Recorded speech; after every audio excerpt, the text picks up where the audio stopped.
The annual Thompson family gathering was in full swing at Aunt Margaret's mansion when my phone buzzed with the usual group chat notifications. James just closed another hedge fund deal. Diana's startup got acquired for millions. When is Alex going to get a real job instead of playing with computers? I sipped my coffee in the corner of the vast living room, watching my relatives show off their latest status symbols. Cousin James with his new Rolex, Diana flashing her tech company acquisition photos, Uncle Robert bragging about his son's Wall Street bonus. Alex. Aunt Margaret's voice carried across the room. Come tell everyone about your... What was it again? Some sort of phone app.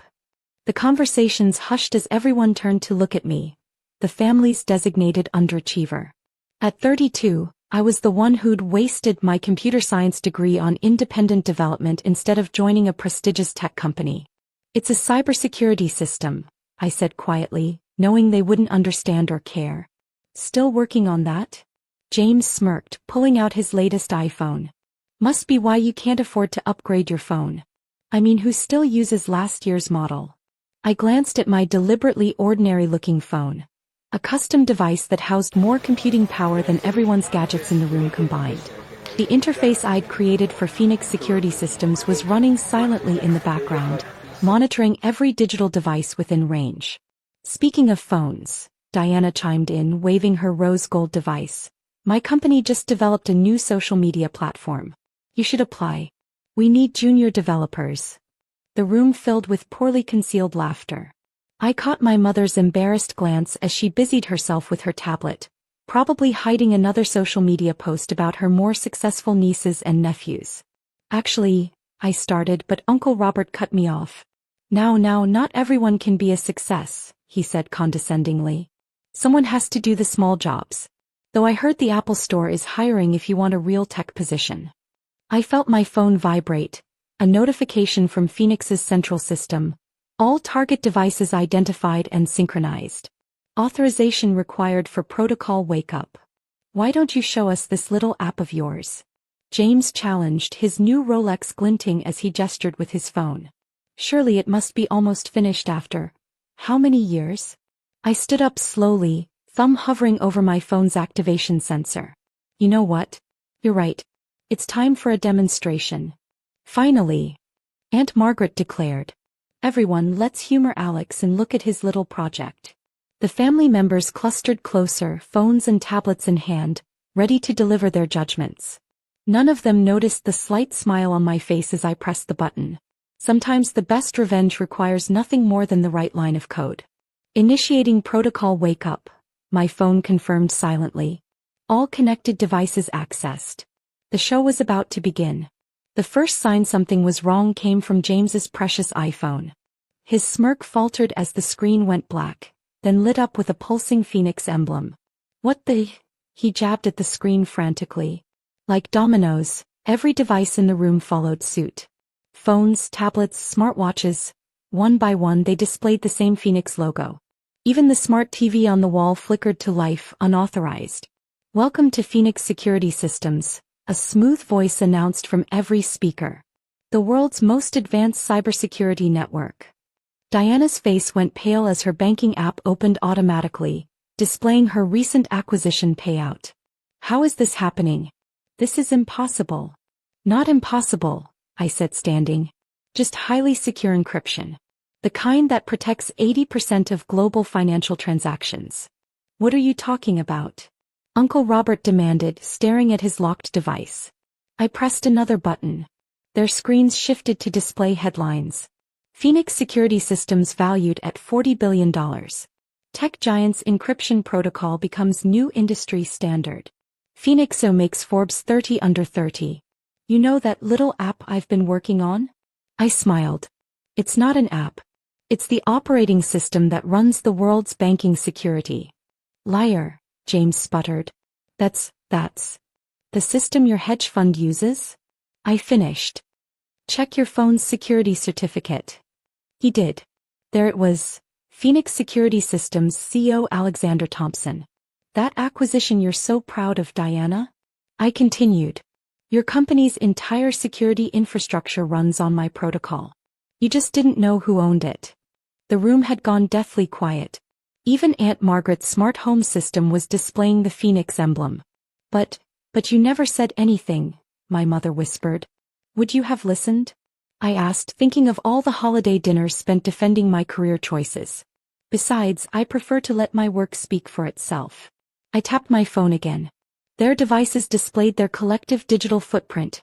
Every transaction, message, and online activity secured by Phoenix protocols. That's private. Uncle Robert protested. No, I corrected. That's protected. By the system you've been mocking for the past 5 years.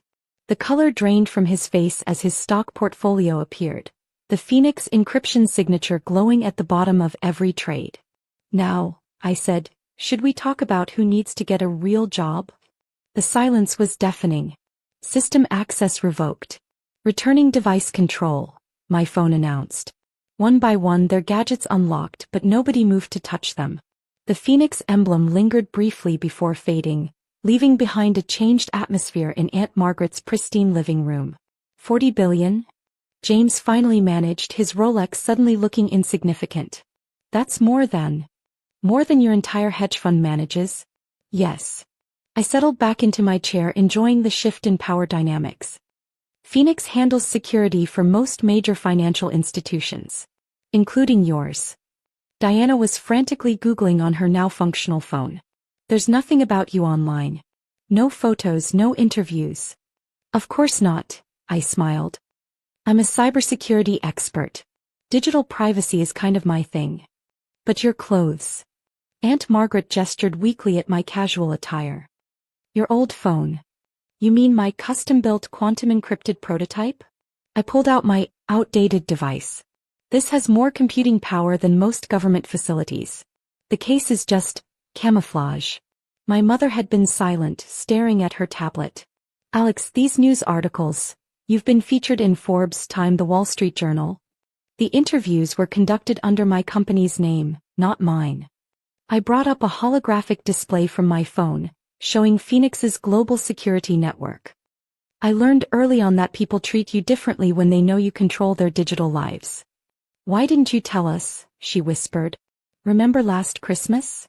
I projected their old group chat messages into the air. When you all decided my career was a waste of potential?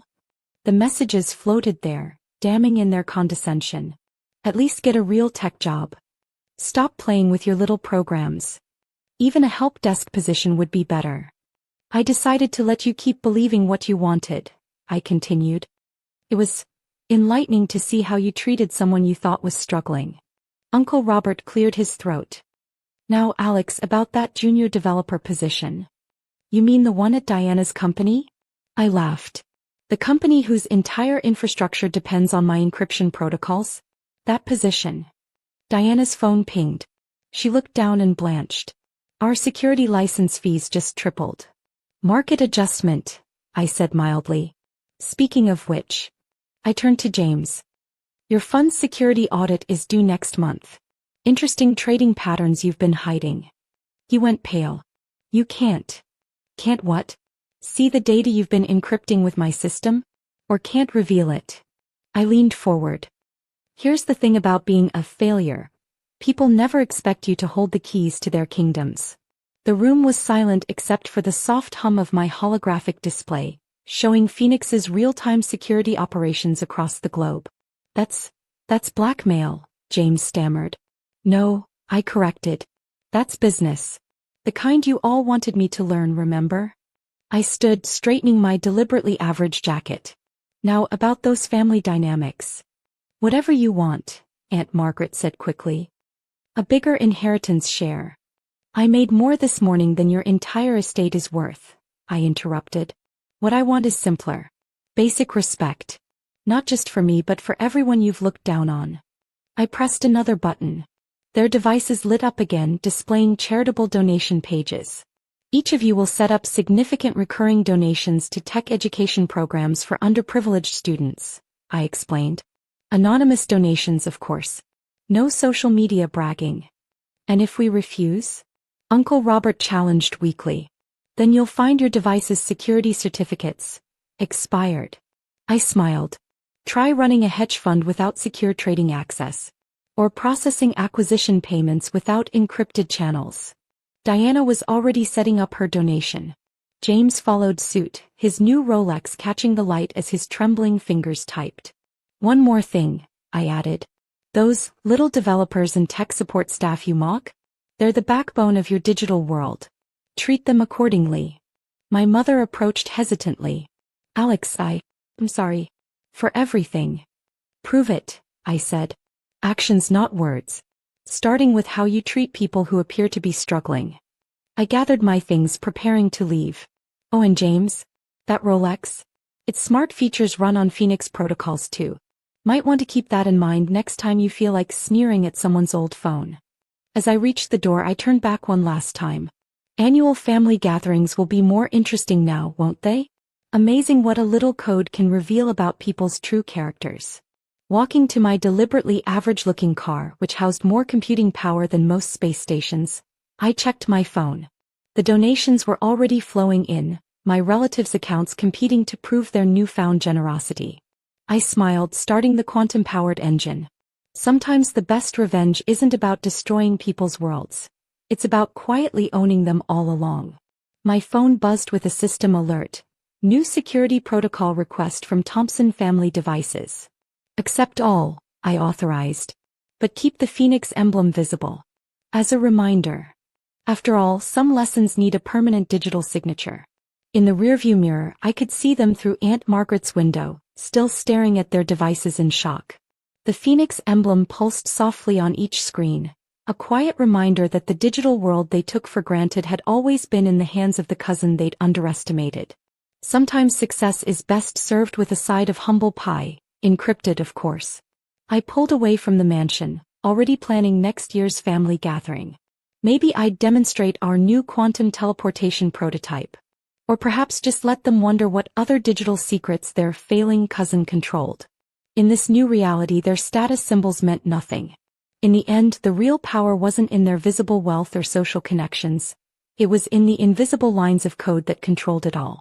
And I had written every single one. The Phoenix emblem pulsed one final time on their devices before settling into its watchful hibernation. A digital guardian reminding them that in the modern world, true power isn't about who you appear to be. It's about who controls the systems that run everyone's lives. As I merged onto the highway, my phone displayed one final message from the family group chat. When's the next family gathering? We'd love to hear more about your work. I smiled, letting the quantum AI drive while I checked Phoenix's global security feeds. Amazing how quickly respect appears when people realize you've been protecting their digital lives all along.